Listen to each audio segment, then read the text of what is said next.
सरदार साहब के वतन करमसद की पहचान गुजरात के नक्शे से गायब करने की साजिश गुजरात की भाजपा की सरकार कर रही है। करमसद को अलग स्टेट्स मिले और द्वेषपूर्ण तरीके से उसको आनंद में शामिल किया है। वो फैसला सरकार वापस ले, इसलिए आज करमसद गांव वालों की मांग को समर्थन देने के लिए टीम के साथ उपस्थित रहना हुआ। अगर सरकार इस मांग को नहीं मानती है तो आने वाले समय में इस लड़ाई की धार को तेज करते हुए देश के हर गांव तक ले जाएंगे और सरदार साहब के सपनों के भारत का निर्माण करेंगे।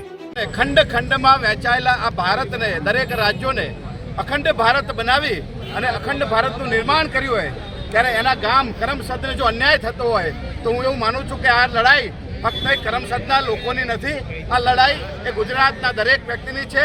આ લડાઈ એ ભારતમાં વસતા સરદારને માનનારા દરેક લોકોની છે।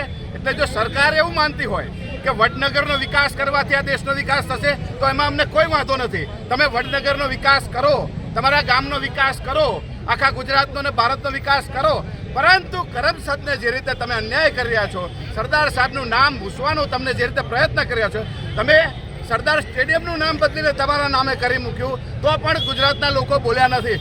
પરંતુ આ સરદારનું વતન છે કરમસદ, અને જો તમે કરમસદને તમે ટચ કરશો અને કરમસદને આ દેશના નકશામાંથી કરમસદનું નામ ભૂસવાનો પ્રયત્ન કરશો તો એ ફક્ત કરમસદના લોકો નહીં, આ ગુજરાતના લોકો નહીં, આખા દેશમાં આંદોલન થશે અને તમારી ખુરશીના પાયા હચમચી જશે।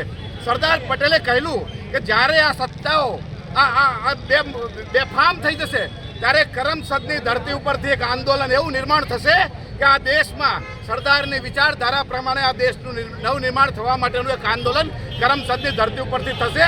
એ સરદાર સાહેબના શબ્દો હતા અને મને લાગે છે કે એ સમય આવી રહ્યો છે।